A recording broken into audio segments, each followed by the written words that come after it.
Hello, welcome back to the Masonic Roundtable, a weekly program where Masons from around the world get together to talk about Masonic news and opinions in a friendly and social manner. As a reminder, the thoughts and opinions expressed here are solely the opinions of the participants and do not represent any Grand Lodge statements or positions. Make sure you keep your conversations open for the public and on the level. To interact with us, you can always send questions and comments live as we go through these live streams. So, love seeing you Thursday nights on Facebook, love seeing you Thursday nights on YouTube, love seeing you later the next day or the day after in your car as you're driving to work, listening on your favorite podcast app. Well, we don't really see you, but it's a thought that counts. Let's see. So, and despite other events, we are not falling off any Apple podcast apps. We are staying on all the podcast apps as well. So those rumors are false. But you know me. My name is John Ruark. I'm a past master of the Patriot Lodge, number 1957 in Fairfax, Virginia. And next up for his introduction, Jason Richards. Hello and good evening. Hello and good evening. That was the longest intro ever. I was elaborating. Like, you were pontificating. Anyway, hey everybody. My name's Jason Richards. I'm not going to talk as much as John will in my introduction. Past Master of Acacia Lodge in Clifton, Virginia. Member of a couple others, and excited for Thanksgiving break. Woo! And here we are. It's that time of year. Here we are. Yep. Good. So I know a couple of the other hosts are on their way, long commute and all, but Allegedly. they'll be with us. Yes, they'll be with us soon. And so, before we get into tonight's topic, definitely want to give a shout out to all the patrons who've been supporting the show. You guys rock. And so if you want to help continue to support the show well into the new year, head over to patreon.com/Masonic Roundtable and come into our secret Facebook group, hang out and ask all the questions about all the things Masonry anytime. So we love seeing you over there. Now, Jason, it's also that special time of year where we do almost something for at least the long-standing tradition, right? Because since time immemorial, we've been doing this, or at least for 3 years. What is this 3 thing that we've years. been talking about? What are we doing? So it's about that time of year again where we are opening up the floodgates for the unofficial TMR Secret Santa gift swap. Woo! So what we are doing is like last year, the year before that. Sign up. We'll give you the URL. It's tinyurl.com/TMR Santa 2022. Sign up. And we will randomly draw names. Actually, Elfster does that for us, which is awesome. And you will get a gift of, no more than, what did we say, $30? I think we upped it to 50 last year. Yeah. Okay. No more than $50 mailed to you, hopefully in time for Christmas. And you will do the same for someone else. Couple quick asides. One, U.S. only, because if you ship anything internationally these days, the shipping alone costs more than $50. That is true. So U.S. Supply based chain and persons all. only. And then this is on the honor system, so the Masonic Right. Roundtable and its affiliates are not liable We have no for liability. anyone who did not get a gift. So please don't be that person. Theoretically, you could get one and not give one, but so you get randomly assigned one other person that's on the exchange. So the more the merrier. Tell your friends, tell your lodge. Open for anybody, not non-Masons as well, and we have a good time. So we've done it for 3 years. 4 random people will get curated gifts from one of the TMR hosts. And we have it so that we will not be giving gifts to each other. Yes. So Thanks, we will only Robert. Yeah, we will only be selecting non-TMR hosts for our stuff. So it'd be fun. Good, because I was going to give Robert a copy of It's Business Time. You'd have to give him like 500 copies to make $50. That's Make it worth 50. No. You suck the most. Hey, Robert. Hello there. Yeah. I need 50 copies, in the words of Steve Martin from My Blue Heaven, in case I want to read it more than once. Hey, one last thing on that. The URL is case sensitive. I do remember that from previous years. So TMR, all caps, Santa, capital S, 2022. Sweet. Check the Facebook page. We'll That'll have be it up there. Yep. Yep. Cool. All right. Robert, your introduction. How you doing? Hi. Sorry, computer things. I'm good. I'm okay. I'm just hanging back, letting the dogs run around in my office. Past Master Waukegan 78, maybe, and current sitting secretary at Space Novum 1183 in Libertyville, Illinois, and the host of the Whence Came You podcast. So good to be with you guys. And even though I didn't see Joe around, I figured I would have my Joe mug, just so that we had a presence this evening. So there you go, Joe. Very nice. There you go, Joe. He's supposedly showing up later. Stuck at work. Maybe. That's what they say. All right. Well, as Jason chugs his water, we're going to do the tarot card of the week. Brand new thing, inspired by the Whence Came You podcast and other super cool esoteric Masons. I've got a deck out here ready to shuffle. Let's talk about the upcoming holiday week here in the States of Thanksgiving. Giving us one last shuffle, cutting the deck once. That gives us the card. We will do reversed. Unlike Joe, we're going to call out reverse this time. See, we should use my deck for this. Not there yours. We go. Next time. I'm at the ready, and I pulled the Knight of Cups reversed. And I'd zoom in more, but the camera gets out of focus here. But yeah, Knight of Cups reversed. Which is fascinating because I think the Knight of Cups is actually Joe's card. We were talking about this on the way back from Masonic Con South. That if you're talking about a Pisces who's very feisty and artistic and emotional and ready to save the day, that is the Knight of Cups. So the reverse is the opposite of Joe, which is why he's not here tonight. Mind blown. The anti-Joe. The anti-Joe. So if you were to ask yourself this week, what would Joe do? Do the opposite of that. And that's the right path. And you'll have a good Thanksgiving. Exactly. I can only imagine Joe at Thanksgiving dinner. So, Joe, let's talk politics and religion.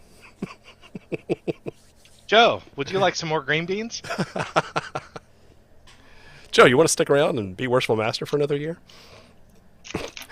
Wait, but that one did happen. Awkward. You know what's kind of funny? Like, you can apply that card really in an interesting way. It's not official. It isn't, right? But if it were, right? Like that card in particular, emerging projects and things. But, Jesus. Hey, pups.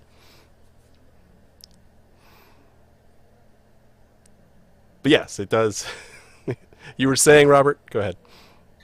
Just that it, in particular, reversed, it may offer some insight into being like overly romanticized about a particular project or how good something is going. But I don't think Joe's like that. I think Joe's like, he's ready to do the thing that he's got to do. So We'll see. Only Joe knows. That's true. Also, Who knows? Joe Mama. Joe knows. But also, that could be a good sign too for easing into the Thanksgiving holiday, because I know all my meetings are like just about canceled next week, early next week. So it's really the side of holding back, right, and holding back your emotions and just kind of coasting into a reflective, thankful holiday. I'm excited for a 2-day work week. I am. We trade Veterans Day for Black Friday, where I work. So. The old swapperoo, huh? Mm-hmm. Yeah. And then I'm just like, nobody's going to be around Wednesday. That's true. So neither am I. Nice. So who's doing the cooking for you all? That will be my mother. My mom will be hosting this year, and just bringing in some of the extended family, not too big, just a small little shindig, 10 people tops. Nice. How about you, Jason? I am doing all the cooking. What? My mom has. So I've been doing all the cooking for Thanksgiving for about the past four or so years, I think. So my parents are coming up, and we'll have my wife's parents over as well, along with my nephew and little sister. So my dad usually makes some dessert. My mom offered to make the turkey if I provide the turkey and all the ingredients. I will probably just make the turkey, but that's okay. It's a nice And offer. so I've got a laundry list of favorite sides and things to pull together for everybody. How about you, Robert? Man, I hate Thanksgiving. Yeah, it's just not my favorite holiday. Ungrateful. It's like gluttony unleashed. It's amazing. It's American. I know. My family loves Thanksgiving. They do a bunch of cooking and things, but my brother-in-law, whose wife is an amazing cook, has COVID right now, so we are not going to do Thanksgiving at their house. We'll probably just whip something up here at the house. If my wife is cool, she'll probably make something delicious that I'll eat, like spaghetti and meatballs. But otherwise, I'll do the cookies. Old cookies, the Robert Johnson special, which is like Costco pizza. It's like between pan-fried hot dogs and mac and cheese, or Cocoa Puffs. Boiled hot dog water. Yeah, I won't do boiled hot dogs. No thanks. So mac and cheese and hot dogs is chef's kiss. Yeah, dude, I'm not some highfalutin goofball. I'll take a good, you know what though, kosher beef hot dogs or all beefs, whatever. I just don't do the mixed weird turkey dogs unless it's Foster Farms corn dogs. I don't know if that makes me weird or what, but those are delicious. You're weird, but for other reasons. Not exclusively that. Yeah. So let's move into a place of gratitude. And one thing we've done in Thanksgiving past is kind of do a quick reflection of things we're thankful for, things we are grateful for, right? And so this doesn't have to be anything Masonic, doesn't have to be anything specifically related to the craft, but just, where are you now? What are you grateful for as we go into next week? So we'll start with Robert. What's since you hate Thanksgiving, what are you grateful for every other day of the year instead of the International Day of Gluttony? I really try to practice this idea of thankfulness every day. Y'all, I think do a lot of similar practices and things. People out there who have their religious practices of, giving thanks and remembering people and things in their prayers or what have you. I really try to focus on that stuff on a day-to-day basis. Every day, I think I've told you guys or other people before, I have just like a rock that I keep in my pocket usually. And every day when I pick it up, I say what I'm thankful for. And almost every day, it's the same spiel that I say all the time. But, of course, other times there are additional pieces of things that I will mention that I'm thankful for that have stuck out to me. And also, I think the Thanksgiving, one thing that I always thought was really cool was when Jason does this kind of year in reflection, and he thinks and writes sometimes about the year. And something that I think is really important is maybe I don't celebrate Thanksgiving with all the food and things, but I do I tend to do a reflective activity where in my journal, I try to sit down and I really try to capture everything. And of course, I might sit there for 20, 30, 45 minutes, have a couple of coffees while I'm doing it. And the kids are a buzz around me and my wife is in and out of the house or whatever the case is. It doesn't really matter because it's like kind of being present in the moment and then recognizing everything that you're really thankful for. Right.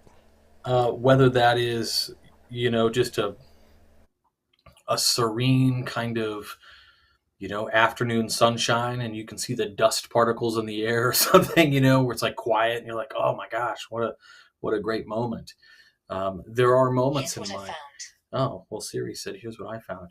There are things in my life where there have been moments that I kind of like locked in, and I said, I won't forget this. And they're so silly. But I think as mundane as those moments were, the fact that I didn't forget them paved a way or a foundation to be thankful and have like that attitude all the time. When I was mowing the lawn when I was like 16 years old, I was dying heat, like just pouring. The lawn hadn't been mowed. It was like a swamp back there. And this breeze blew over. I had this 8 foot tall fence, and it hadn't have any slats. And this breeze blew over it and just whipped across my face in the summertime. And I just thought, I'm never going to forget that breeze. It was so refreshing. It was like God was like, yo, dude, this one's for you, boss.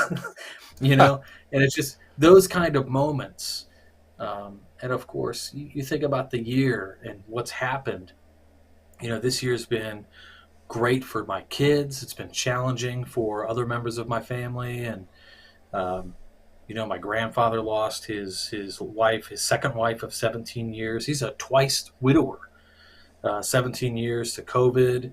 And like people are just, you reflect on those and you kind of think you're both lucky to have the perspective to know that you're lucky and to be thankful for the life that you have, but also at the same time, reflecting on those people and then really trying to think, what is the most meaningful thing I could do for that person that they won't think I'm just reaching out for something? Like, no, I just really wanted to genuinely check on you, kind of thing. Right. So that's kind of what I try to focus on. What's the catch?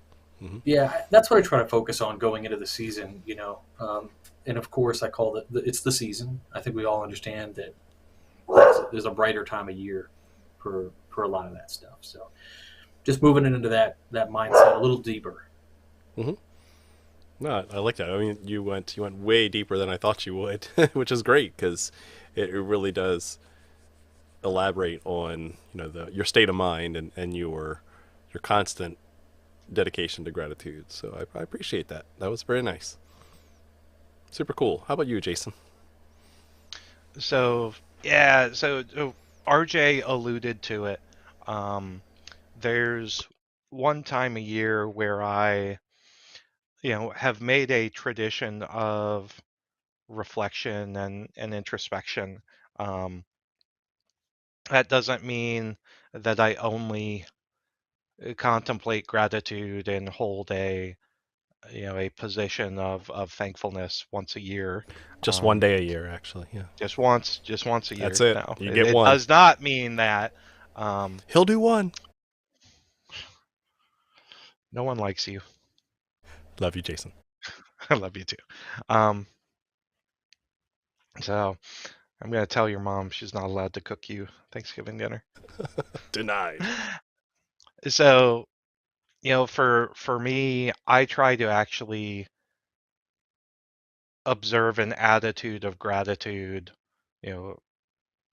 for at least, just a couple seconds every morning. So, I work mostly remote, and so this is my office and workspace in addition to my podcast space. And so when I sit down at the computer, I just always take a moment and just think through the things for which I'm very, very grateful. And a lot of times it'll be, the same thing. Great family, great marriage, really great job. Like I have been so blessed and have been so lucky and fortunate throughout my life that there's an awful lot to be thankful for. And I found that if you start your day with gratitude, then it has, kind of like a contemplative or meditative exercise. It has a profound impact on your day moving forward. And so it's almost like, breakfast is the most important meal of the day, unless you're intermittent fasting. Um, but gratitude and Sure. contemplation is the most important way to start your day, because it carries forward through the rest of it. And so that's a habit that I try to maintain with a high degree of consistency. Well, that's great. So yeah, so I love, of course. I think as Masons, right, we do appreciate the introspective part of Masonry, right, where we take a look inward instead of outward, right? Just what can we change? And yeah, as we get closer to like the winter solstice, right, then that's my jam, where I really get like mega introspective. And so this is kind of the transition. Yes, I already have a holiday tree up, and I'm like I'm like Robert's wife, like I'm ready as soon as November 1st hits. But my apologies to all those, right, in advance. Thanksgiving first. I'm thankful. Thanksgiving first. Thanksgiving gets his own day. It really does. It really does. But for me, I think what is consistent about us, unbeknownst to us ahead of time, is the attitude of gratefulness, the attitude of Thanksgiving. How can you really be, a upward looking creature, right, to say that there has to be something bigger than yourself and then not appreciate like the beauty that is all around you? And so that's, we get caught up in a lot of the daily minutia of life. And so I always try to assume an attitude of thankfulness. Just say attitude of gratitude. Attitude of gratitude. I love it. There you go. It's catchy. And every time I pray, I start off with thanks, right? Because I think it's rude to just go ahead and ask God for something when you haven't said thank you first, right? But God's I don't know. not an ATM. He is not. Yeah, it's not transactional. But I'm still gonna make a deposit before I make a withdrawal. That's on me. But yeah, so what am I thankful for? Again, there's been a lot of changes over the past 2 years, right? Changes in jobs, changes in just how we operate, and there's so many things that I'm thankful for. I couldn't even list them all.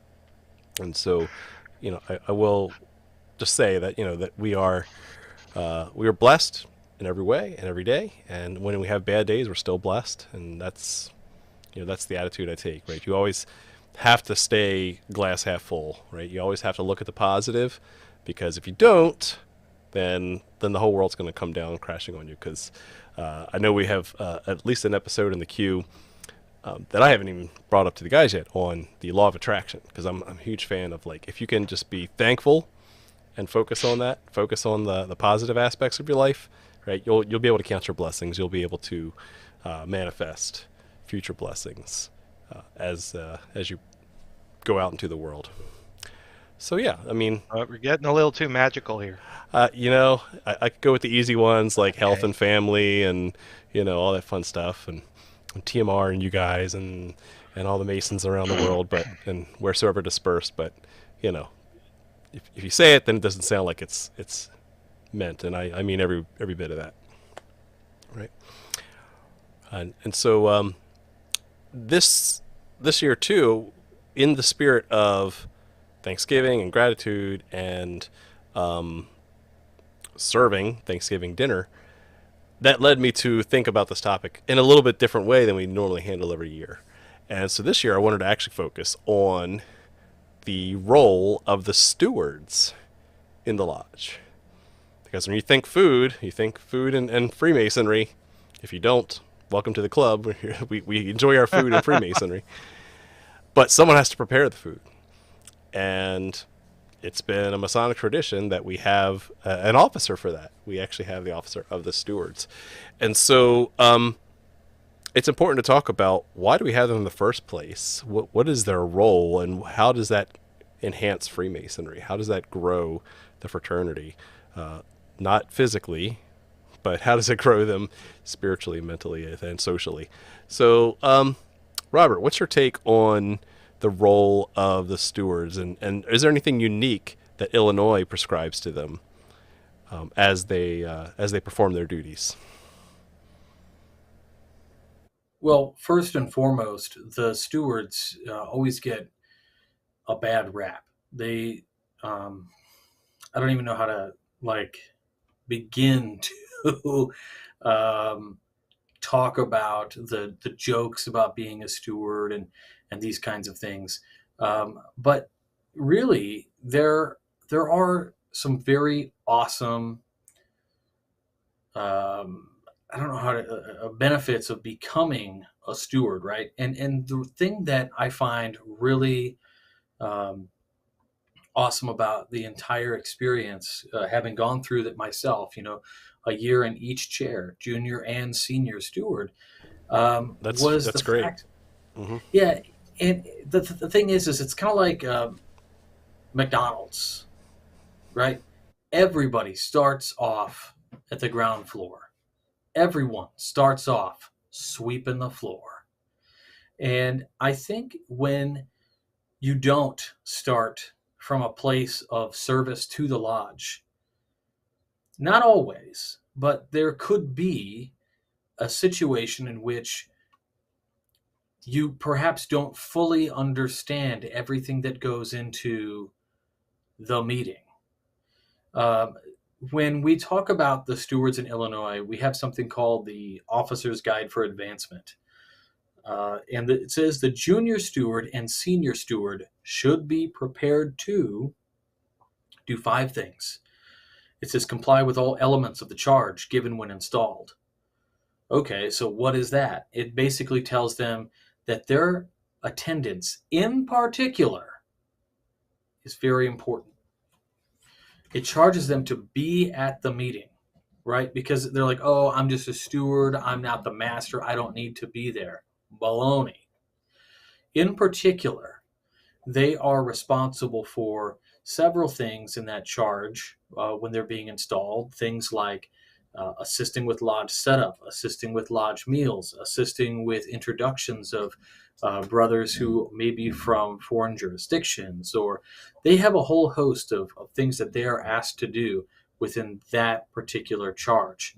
2, become proficient in rod and floor work. They are asked to become essentially to memorize the rod work, right? Which like we in Freemasonry, for anybody who's not a Mason, you might not know, like there's some like they're like staffs and they carry them certain ways and they have certain motions they have to do with ritual. They says assist in the preparation of the lodge's refreshments. So this goes back to the idea of assisting in service. The other is aid in making visitors feel welcome through introductions and providing a good seat in the lodge room. So that's kind of interesting. Hey, we've got a visitor. What's the best seat in the lodge? I'm going to make Ooh, sure we sit them there. front row Um, seats, and you don't have to go through yeah, Ticketmaster for those. that's right. Yeah, yeah. And so there's this idea there that we are going to treat everybody with the utmost importance. Number 5 says attend to other such duties as may be directed by the worshipful master. So the catch-all, right? Other duties as assigned. Right, right. It's my favorite line on every job application. Um, and so, what is so cool, I think, honestly, is that it's a position that allows you to serve the lodge in a very important way, in the way that not everybody thinks about. Like, it's kind of like I don't want to do that. That's a lot of work.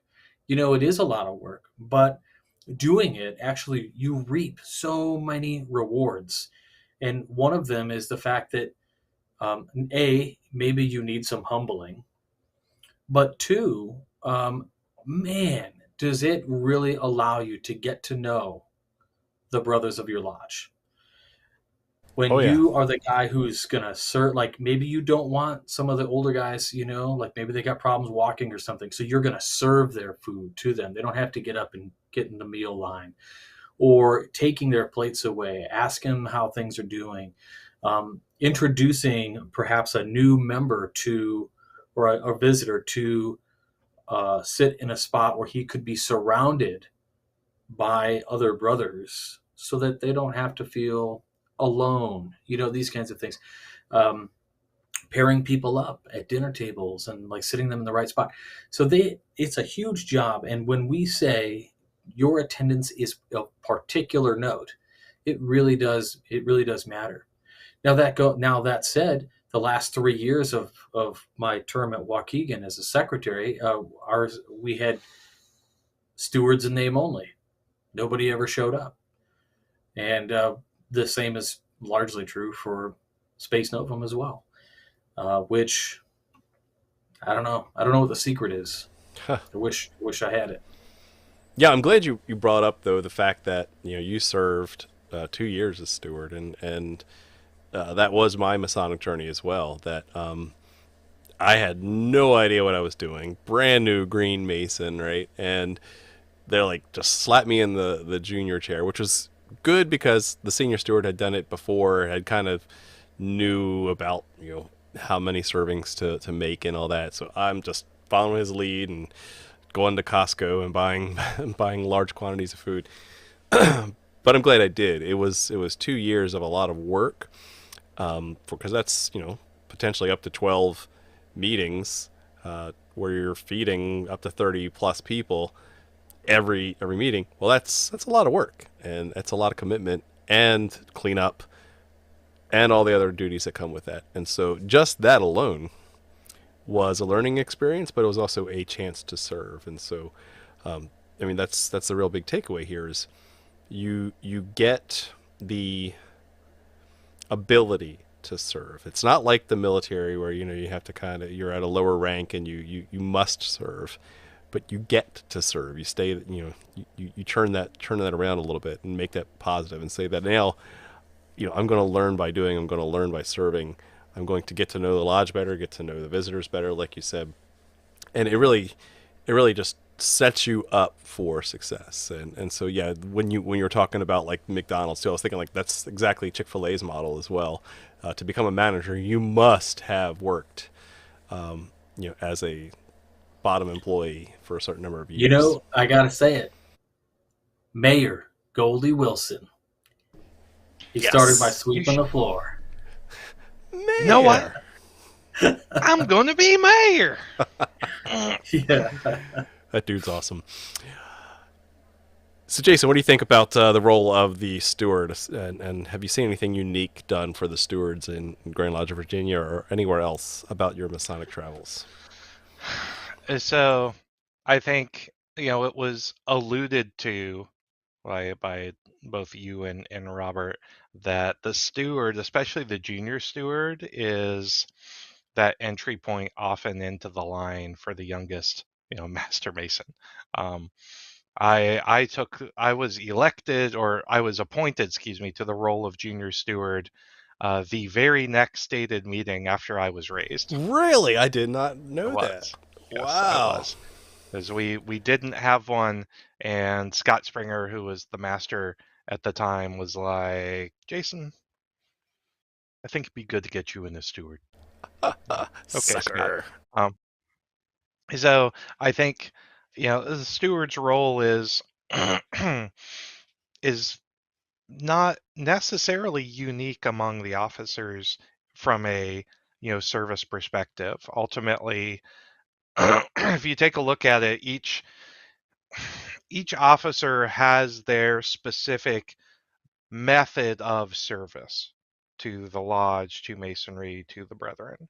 Um, the junior warden is supposed to serve during refreshment and really guard against that intemperance or excess, which is easier to guard against in Virginia because it's a dry lodge, Too much Grand Coca Lodge Cola. system.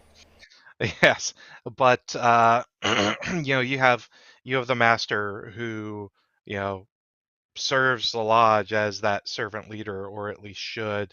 You have the senior deacon who really serves the candidate, make sure that the candidate and the visiting brethren are taken care of, and the stewards really their method of service is the meal and taking care largely of dinner before lodge or after lodge, and so they can also assist the the senior deacon in prepping the candidate, and there are a couple other things they can assist with, um,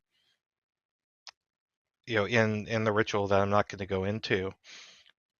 But the fact of the matter is, they are those brethren who are there just to help. And so while service, I think, is kind of germane to being an officer anywhere you are in a lodge, if you're doing it right, um, the service aspect of the stewards is perhaps a little bit more front and center and a little bit more pervasive. But I mean, it's a critical part of the Masonic experience, and um, I do think that anyone who joins an officer line should spend time as a steward Yeah. before they join. Yeah, I mean, should it be a mandate? Probably not, because there's always exceptions to the rule. There's always something, but is it something that definitely builds character and definitely puts you in a great position to help and serve your lodge? Absolutely. I mean, it's something that you can refer back to. I was so thankful when I became a Master Mason. These brethren took me in. They developed me, mentored me for 8 or 9 months while I was going through the degrees. Like, heck yeah, I'll clean up the dishes. That's true. Heck yeah, I'll Pay help. back a little bit, huh? I'll help with the food. Like, that was a way that I could express my deepest gratitude to these brothers who took me on an amazing journey and took very, very good care of me while I was on that journey. Let's take a moment. I just want to put a little bit of levity into the conversation. Of course, we all know, like, we got the bacon burns and the pancake flipping scars and all these things, right? But, like, honestly, did you, as when you guys were stewards, did you ever find things that you were just like, so why do we have a can of stewed tomatoes from 1987? Well, I have an interesting steward story, similar but different than where you were going with that. And again, I believe it was actually during my very first time as junior steward, brand new Mason, scared to death, right, of making sure there's enough food and we don't screw it up. And this specific event that will stay with me till I die was, we didn't get much direction from the worshipful master, so that's red flag number one about like how many people to expect or anything that night. And I think for some reason or another, the senior steward and I could not make it out to go get the usual preparations, and so we actually had to call some food in. We actually just went ahead and called some pizzas in with an estimated head count. Little did we know that it was actually past master's night, and every past master that hasn't shown up for lodge in over a year decided to show up that night. So we had guys I had never seen before as a Mason show up, right, because they're getting their big pats on the back and talk about how great their year was. Totally underestimated the head count, and I'll never forget one past master said, within earshot of me, he's like, "What's this crap, pizza? I didn't come all the way here for pizza." So that was fun. So that was a learning moment there about brotherly love. But again, I see where he's coming from. I don't think it was the nicest thing to say, but it was certainly a learning moment for me to say, well, as worshipful master, I will definitely improve the process by letting my stewards know exactly what's coming up. That is so funny and so Masonic. Yeah, right. Just the entire scenario and the fact that how often this month the theme for the Lyceum is our educational magazine here in Illinois was mentorship. And I had to read so many submissions for this issue And it was so incredible to what I'm relating this back to is the fact that like the failure in mentorship leads to these awkward scenarios where you Yeah. weren't told or nobody put you in the loop. And No, not at it's all. just like, uh, thanks, and they're just, everybody's like, well, you had to learn sometime. And it's like, Trial by not like that. fire. Yeah, I didn't need to learn that way. Um, so, but man, I feel for you. That had to have been rough. Yeah, and again, that's the thing is it's just a learning moment of what not to do to my stewards during my year. So that's my steward story. What, you got a steward story, Jason? I see him thinking. So, yeah. So, as a steward, like we, two stories, two stories. One, as a steward, we, we tried to rotate people in the lodge signing up to bring dinner. Sometimes stuff happened, people weren't able to make it. Pardon me. So what we ended up doing was, and this continued through my year as master, because at least how it works in my mother lodge, the master, ultimately governs the food that's served and kind of coordinates. But we try to share the love. We would have on nights when we didn't have anybody or someone had to drop out unexpectedly, we would have what we called the Acacia Special, Which which was is Costco pizza. It's I never had a complaint about the Costco pizza, they're I good will say. pizzas. Yeah. So Obviously, it I will wasn't past Masters night. Well, so we had like a packed house. I think it was like an official visit for one of our district deputies, and we ran out of coffee. Ooh. And so the guys from Precinct 313, essentially the police lodge down the road from us, showed up en masse, and like I'm sitting there like with the last like half scoop of coffee. And I'm like, well, we'll brew it and see what happens. And it came out the color of herbal tea. And I just remember this this retired law enforcement professional, past district deputy, just taking a swig of it, and he just looked at me and he said, "Jason, that's awful." I'm like, I know, we ran out of coffee. That's Wow. classic. I think Masons, we all really enjoy the sludgiest Folgers or Maxwell House, whatever. Yeah, it Oh, is really Kirkland's nice. brand, man. Go to Costco, you Mm. get the giant tub of it. Wow. But Yeah, that's yeah, it. Hmm. I was like, I hey, think I the learned that like a tablespoon of coffee grounds is not enough for a 12 cup is pot. yeah. You learned trial by fire as well. Yes. Well, I think as a steward, my first time operating the coffee machine was, it's one of those industrial ones. It's got like two grates on top, two pot thingies or whatever. And I kind of didn't know, like, I'm good at making drip coffee. I've always been a coffee guy, but I had no idea how this thing worked. And so I like put the grounds in and I turned it on, and then like I poured the water on the wrong side, and it like came out of the other side just all over the floor. And they were like, I remember the guy's name was Jack, and Jack was like,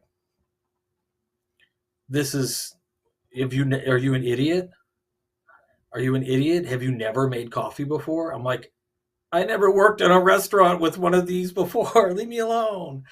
I think another time that was interesting was I did fail to show up to a meeting right after I was raised, probably the second or third month after I was raised. I did not show up, and then the next month, I had found out that if you don't show up, you get put on a committee. So I got put on the ladies' luncheon committee, and that was a horrible experience. Did you have to make them So coffee? no, I had to work with an ornery, overly moody past master who wanted to like make something special but really wasn't a great cook, and the only people who showed up for the ladies appreciation luncheon was my wife and my son. So it was terrible. I mean, we had all this extra food and he's like, it's cool, we'll just freeze it and serve it next week. And that just, it was always so Whoa. gross to me. I think a staple for a steward is like, y'all ever put leftover spaghetti in Ziploc bags? No? Yes. Because you're nobody until you got a bag of spaghetti, my man. Wow. Everybody out the door. You get a bag of spaghetti. There you go. Yep. There you go. It's better than using like trays with foil, because Yeah. I took some home from Joe's installation as master, and I'm still finding spaghetti sauce in my You know what car. they call the season in Oh, no. Illinois? Anywhere it gets cold, they call it like chili on the floorboard season. Chili on the floorboards. You stop too hard, and then chili flies off the seat Yep. Oh out of my the God. out of the crock pot that you're bringing to lodge. Boom everywhere. It's Nice. like the chili cook-off I did at work, where I was bringing it in and stumbled and doused myself in like white chicken chili. Yum. And That's- if you made it, I'll be honest. If you made it, I made that's a really big waste of good food. Culinary art. Exactly. I would have been It's like for a chili squeezing it cook-off, off your too. shirt, Yes. Wring out the shirt. Yeah. bring out the shirt. The It wasn't a juices. full Kevin moment from The Office. Yeah. Right. So now, actually, one thing that that I like about the stewards as well is a symbolism tied to them too. So I know how we do it in Virginia, but is there a specific symbol that is assigned to the stewards in Illinois, Robert? On your aprons and rods, maybe? Yeah, indeed there is. It's the Why are you cornucopia. looking Woo. at the steward's rods? The staffs, the thing they're holding, not the. The staves? Oh, okay. Yes. Yeah, they're the twin oaks. Yes. Yes. So yeah, so we have the cornucopia. Oh, he's at a The 45-degree angle.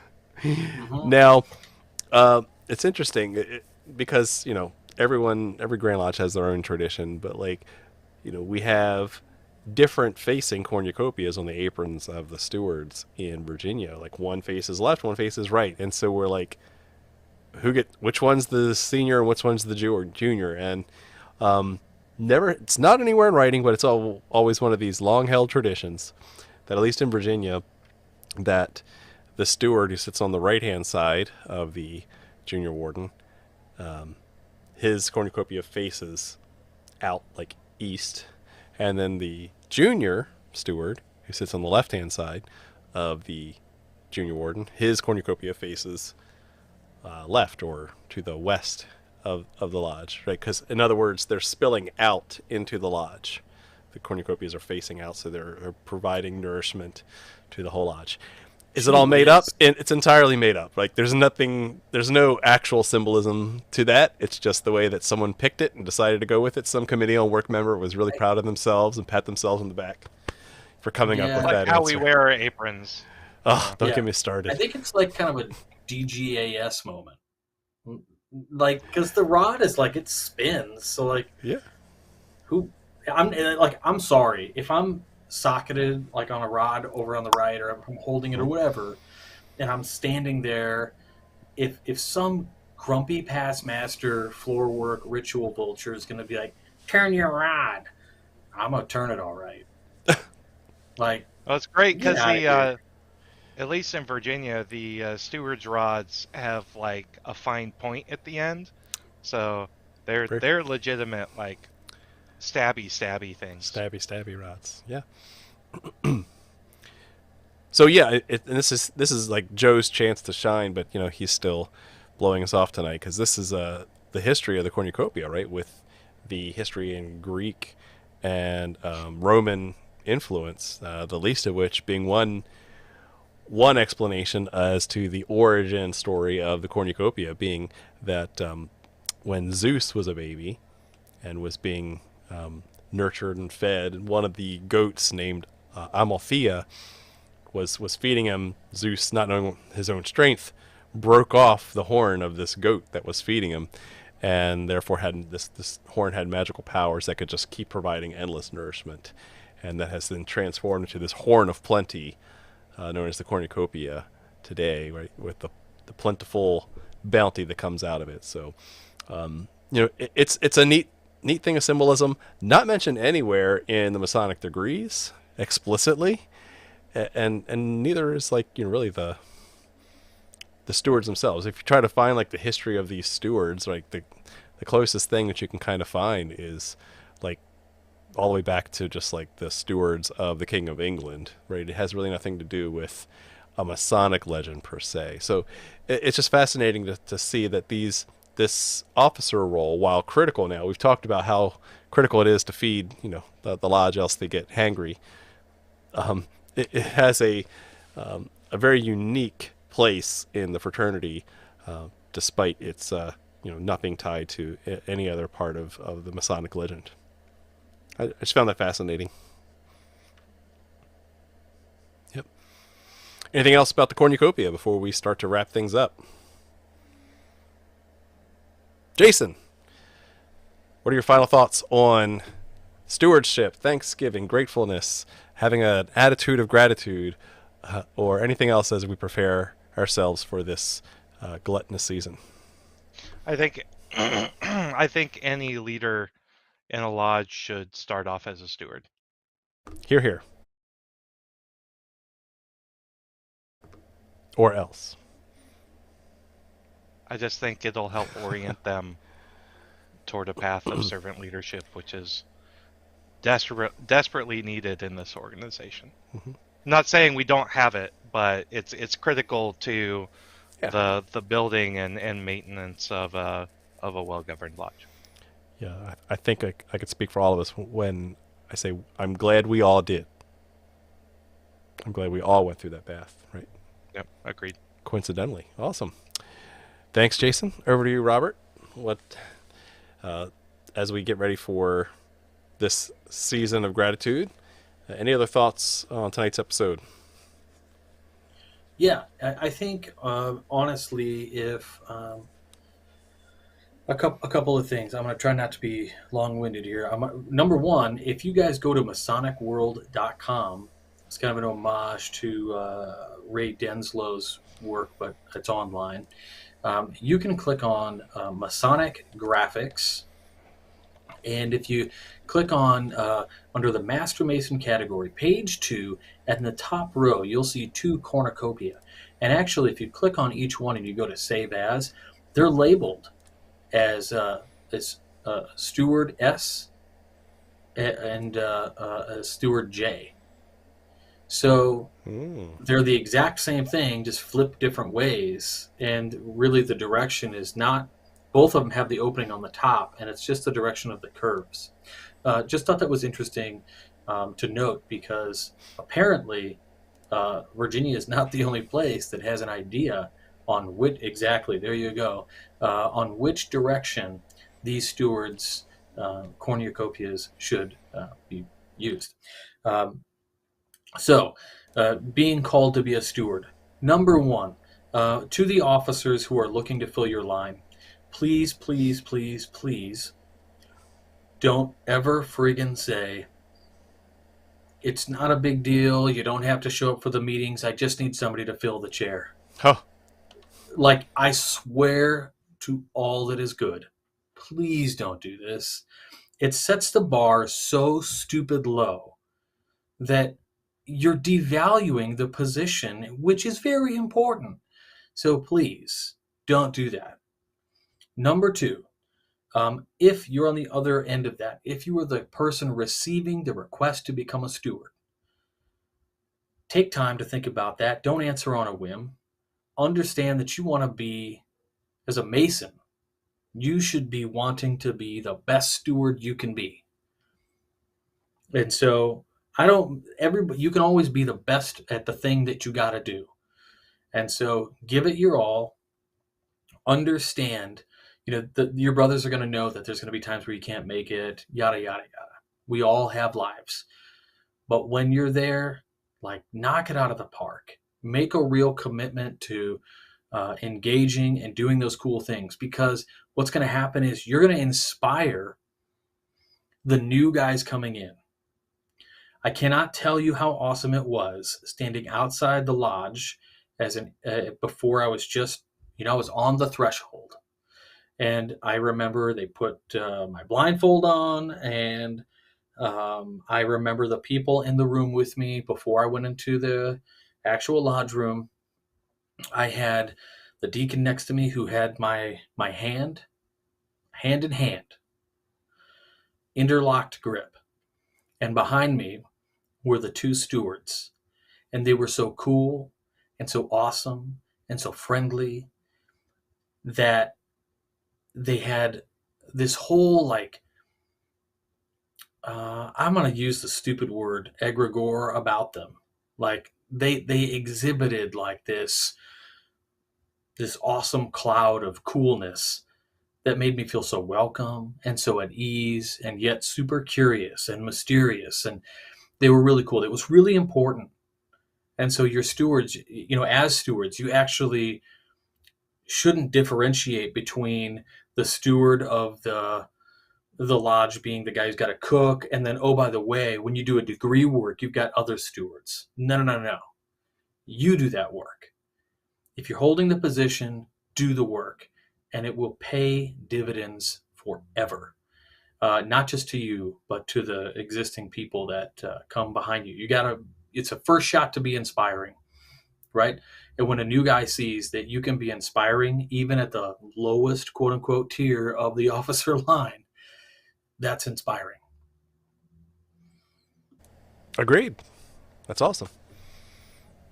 Hey, so we are going to be off next week for Thanksgiving, because it's always on a Thursday, so that means it impacts TMR, but we'll be there in spirit with all of you, resuming right back the following Thursday in December. And keep in mind, if you want to get ahead of the game, head over to tinyurl.com/all caps TMR Santa with a capital S 2022.